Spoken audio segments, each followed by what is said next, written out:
Saudações, sejam bem-vindas, sejam bem-vindos. Vamos dar continuidade ao nosso vídeo sobre a segunda parte, né? Assim como eu dividi, a nossa releitura de 100 anos de solidão do Garcia Marques. Lembrando que o livro não tem primeira e segunda parte, né? A narrativa vai contínua. Eu separei algumas gerações, porque são 7, né? 6, 7 gerações da família Buendia. Então nós paramos na página 177, ou seja, 177, na frase: anos depois, em seu leito de agonia, Aureliano II haveria de se lembrar da chuvosa tarde de junho em que entrou no quarto para conhecer o seu primeiro filho. Embora fosse lânguido e chorão, sem nenhum traço dos Buendia, não precisou pensar duas vezes para lhe dar o nome e vai se chamar José Arcádio. Então aqui começa, então, digamos assim, a segunda parte, porque agora você vai ter uma repetição, né, de alguns elementos, né? Então eu mostrei aqui em outros vídeos, outras capas, né, outras edições. Por exemplo, quando eu li a primeira vez, né, eu lembro que foi uma dessas edições, né? Também tem essa edição aqui conhecida, né? E algumas edições já são acompanhadas pelo quadro das genealogias, né? Então já a árvore genealógica é importante para. Então, algumas edições já tem essa árvore genealógica dos Buendia, você tem todos os personagens, né? E você vê que alguns nomes vão se repetindo, né? Então, algumas dificuldades de entender a obra é justamente isso, alguns nomes se repetem, né? Assim como na vida real. Assim como aquela trilogia lá do Érico Veríssimo, nós estamos lendo em paralelo, né? O Tempo e o Vento. Também é uma repetição de alguns nomes. Então aqui é importante ter uma tabelinha dessa para você não ficar preocupado com isso, né? Para deixar a leitura fluir, né? Mas você pode fazer um esqueminha. Eu sempre vou lendo fazendo esqueminhas, né? Fazendo os fichamentos, né? Então beleza. Então vamos lá. Então, algumas coisas se repetem. Por exemplo, a figura de uma mulher, assim, que é exuberante, ou uma mulher da vida, uma mulher do, né? Aquela questão do amor carnal, assim, tal. E aí tem aqui, ó, por exemplo, a Pilar Terneira, uma das mulheres fortes na narrativa, né? Junto com a Úrsula e o Garan. E você tem a Petra Cotes, né? Petra Cotes, que vai ter, né? Alguns casos, né? Com essa nova geração da família. Você tem ali o Aureliano, interessante que o Aureliano e o José Arcádio II, né? Aureliano II, José Arcádio II, são identidades diferentes em relação aos Aurelianos e os Arcádios, né? Lembra, os Arcádios são os caras mais expansivos, mais carismáticos, né? Aquele macho latino-americano, e os Aurelianos são os caras mais introspectivos, mais estudiosos, né? Preocupados lá com os pergaminhos daquele cigano, né? Deixou lá para o pessoal a história da família, né? A gente vai ver na narrativa. Então a sucessão, né, essas gerações da família é que vai mostrando, ou seja, ao longo de 120 anos, né, a gente fez um cálculo aqui, mais ou menos 1830, após a independência da Colômbia, até 1950. Então, essas mudanças, geralmente, né, você tem alguns nomes, que no caso, por exemplo, José Arcádio, né, e aqui esses irmãos, o Aureliano II e o José Arcádio II, teve uma troca, né? Porque eles têm personalidade diferente, né? Então o José Arcádio é o mais introspectivo e o Aureliano II é o mais extrovertido, festivo, né? Gosta da festa e tal. Então vai ter essa diferença. E aí, claro que tem as mulheres fortes da história. A Fernanda del Carpio, que vai casar com o Aureliano II, né? E depois vai ser enterrado com o nome de José Arcádio. Eles vão trocar os túmulos dele lá, né? A urna funerária vai ser trocada. Então, porque na verdade, na hora de nascer, como são gêmeos, trocaram os nomes também, né? Então, as coisas assim, mais absurdas. Mas importante, gente, aí vai ter outros casos acontecendo. Porque, por exemplo, a cidade de Macondo era uma aldeia, né? A cidade de Macondo era uma aldeia lá no Caribe, né? E essa aldeia vai crescendo, inclusive vai chamar a atenção dos imperialistas, né, os estadunidenses vão lá comer uma iguaria nova, uma fruta nova, que é a banana, né? Então eles vão comer a banana e vão descobrir a fruta que nós vamos comercializar e tal. E aí, depois eles vão lamentar, tudo porque nós convidamos um Yankee para comer uma banana. E aí os Yankees vão cercar uma região lá e vai chamar de companhia bananeira, né? A United Fruit Company, né? Então eles vão começar a comercializar, e vai mudar a história de Macondo, que aí vai vir os americanos, né, os estadunidenses, vão montar regiões imensas lá, vai trazer mais empregados, e Macondo vai se tornar mais que uma aldeia, vai ser uma cidade, né, uma aldeia que sobreviveu a várias guerras civis, a várias revoluções, né, contra-revoluções, etc. E agora vai ser parte de um comércio exterior, né, ou seja, vai vender banana, vai ser, né, etc. Então aí vai mostrando as modificações Alguns vão ficando muito ricos, né, e vão gostando da companhia bananeira, vão ficar muito ricos, né, vão empregando, né. E o José Arcádio, ele vai começar a ficar aquele lado mais esquerdista da família, né? Ele torna o lado mais esquerdista, porque ele começa a perceber que há uma exploração do trabalho ali, vai ter uma questão do sindicalismo mesmo, vão fazer umas greves, né? E aí o governo vai ficar do lado dos imperialistas, né? No caso, porque o pessoal que está lucrando muito, né? Então, esse lado da família, né? Ou seja, um lado está festejando, esse lado está criticando. Esse lado está criticando vai levar, então, essa greve da companhia bananeira, ou seja, os empregados vão se revoltar, e vai acontecer o famoso massacre que aconteceu mesmo. O massacre aconteceu em 27 ou 28, né? Tem essa questão em 27 ou 28, porque você vê alguns livros, o Garcia Marques falou que nasceu no ano do massacre, né? O Garcia Marques, algumas fontes, nasceu em 27, outras fontes em 28. Né? Então, naquela época ali, então, final dos anos 20, teve esse massacre lá, que aí tem, os números também não batem, assim, não tem um número oficial, né? Porque dizem que os corpos foram escondidos lá, né? Foi assim, chamaram o pessoal para negociação, né?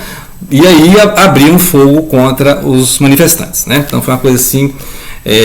Então ele dá todo um capítulo aqui falando sobre essa questão do massacre, né? Então, página 279 já tem acontecimentos que haveriam de se dar o golpe de morte em Macondo começavam a se deslumbrar quando trouxeram para casa o filho tal. Então começa aqui. Então os acontecimentos para a decadência, ou seja, Macondo subiu, né, no comércio, assim, na riqueza, tornou uma cidade internacional, né, vamos dizer assim, internacional, e aí Macondo vai ser afogada numa terrível chuva, né, ou seja, depois desse massacre, né, vai ter um massacre que só vai sobreviver que é justamente José Arcádio II, que ninguém vai acreditar nele, né, ninguém vai acreditar nessa companhia, que abriram fogo contra a multidão, né.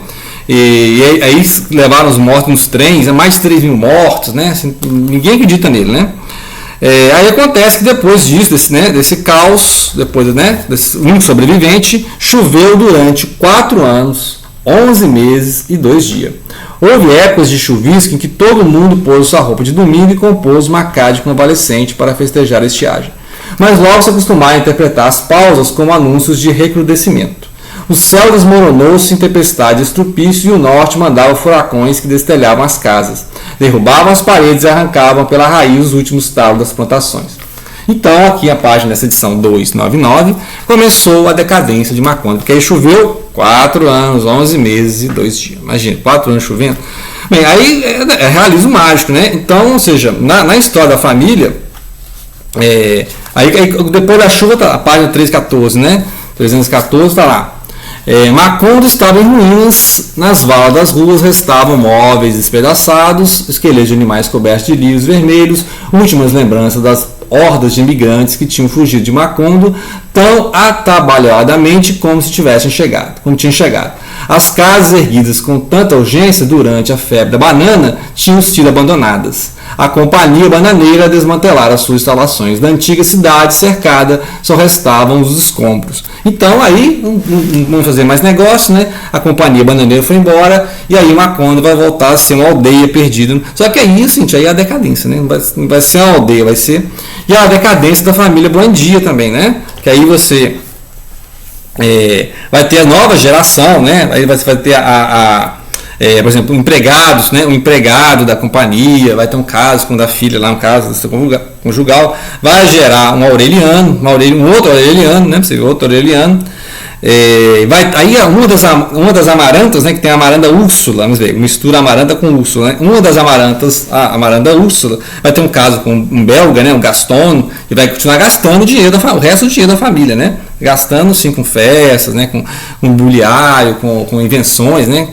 E aí, essa decadência, gente, aí que interessante que aqueles manuscritos que Melquiades deixou, lembra o cigano lá no início do livro, que apresentou a família do gelo, né, os ímãs e tal. E aí, esses manuscritos são encontrados, porque agora, né, o que restou para o Aureliano que ficou lá, né, no quarto? Ele vai começar a mexer nesses manuscritos e vai receber uma visão lá do Melquiades, falando: olha, se você for na livraria tal, lá na estante tal, à esquerda tal, à direita tal, na coluna tal, tem um livro lá, tem um livro lá, então você vai lá na estante, pega um livro e você vai saber decifrar isso aqui. Descobriram, né, comparando, que esse sábio catalão descobriu que os símbolos que estavam lá no manuscrito eram sânscrito, que é uma língua sagrada da Índia, né? É uma língua que muitos tratados religiosos, filosóficos da Índia foram escritos, inclusive da ideia de que esse cigano seria de origem indiana, né? Ou seja, ele veio lá da Península Indiana, então ele levou esse... E aí, assim, a segunda parte do livro, então, depois dessa descoberta aí do sábio catalão, é justamente a parte erudita de decifrar, ou seja, ele vai ter um lento processo de decifrar o que? A própria narrativa. Ou seja, ele vai descobrir como já estava profetizado as aventuras e desventuras da família Buendia, né?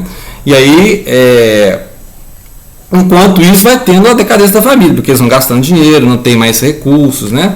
E aí, o Aureliano aqui, que vai, né, outro Aureliano da história, vai ficar só por conta de decifrar, né? E aí eles mandaram, né? Aí essa quarta geração mandou os filhos para o estrangeiro para estudar, né? Mandou para a Europa, e aí gastou com os filhos, mandou um filho estudar para ser papa, né? O sonho dele, o Zé Arcádio, o menino foi estudar para ser papa, né? Foi papa em Roma, mas não deu certo, voltou para gastar o dinheiro da família, né? Então, e aí assim, tipo, as mulheres fortes da família não estão lá para segurar a continuidade da estirpe, né? Do nome Buendia, e aí o pessoal vai gastando, no final sobra só aí o sábio, né? O sábio catalão vai viajar também, vai embora, e aí enquanto isso morre o José Arcádio II, falando, olha, eu vi a morte lá, ninguém acredita em mim, mas foram 3.000, né? Então ele foi o último sobrevivente daquela época bananeira, e aí o Aureliano continua traduzindo, né? O outro Aureliano continua traduzindo. Não, aí acontece mil casos, né? Eu estou fazendo um resumex aqui total, né? E aí vai acontecer o seguinte, que ele vai, ao ler o manuscrito, que agora já sabe que é escrito em sânscrito, então ele tem como decifrar lentamente, ele vai decifrando esses pergaminhos e vai descobrir que aquele pergaminho, né, que tem várias partes em que ele vai mostrando, vai acontecer a morte da Úrsula, a morte da Rebeca, ele vai ter acesso ao livro lá do catalão, né, o sábio catalão, vai ter esses pergaminhos com a ajuda, né, da visão que ele teve do Melquiades. E aí vai ter aquela parte total lembrar que eu até anotei que Melquiades é um nome grego, né? Um nome general que tinha ateniense, e também de um papa, né? Ou seja, um lado do século 3 e 4, né? 3 e 4. Então toda essa parte final é o Aureliano tentando decifrar os pergaminhos. Quando ele decifra o pergaminho, paralelamente à decadência da família, descobre que aquele pergaminho é a história da família. Ou seja, já foi contada lá, o cigano já escreveu em sânscrito, né, justamente a história dos 100 anos, ou seja, nenhuma família, né, de solitários conseguiria ficar mais de 100 anos, que aí ao final, entretanto, antes de chegar ao verso final, já tinha compreendido que não sairia nunca daquele quarto, pois estava previsto que a cidade dos espelhos, das miragens, seria arrasada pelo vento e desterrada a memória dos homens no instante em que Aureliano Babilônia acabasse de decifrar os pergaminhos e que tudo que estava escrito neles era irrepetível desde sempre e por todo sempre, porque as estirpes condenadas a 100 anos de solidão não tinham uma segunda oportunidade sobre a terra. Então, ou seja, aí os Buendia acabaram. Então acabaram. Aí nasceu o menino lá com rabo de porco, como a Úrsula Iguarani temia, né? Já casamento entre primo, o menino nasce com rabo de porco, né?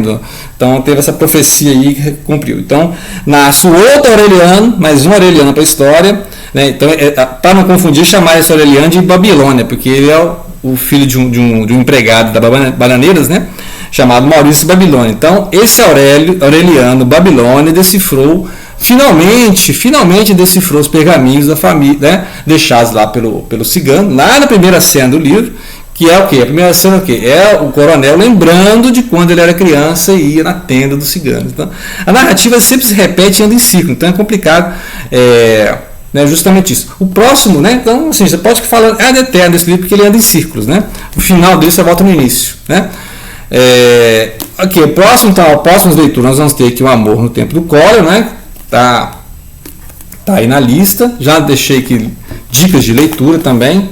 Dicas de leitura, Crônica de uma Morte Anunciada, né? Já foi falado aqui da morte do Santiago Nassar, né? Então, essas dicas. Aqui nós vamos conhecer o romance do Florentino Arissa e da Fermina Daça, que eles vão ficar 50 anos para se reencontrarem, né? Então, aguardem as próximas leituras de Garcia Márquez, não é isso? Ok? Grato pela atenção, não deixem de compartilhar.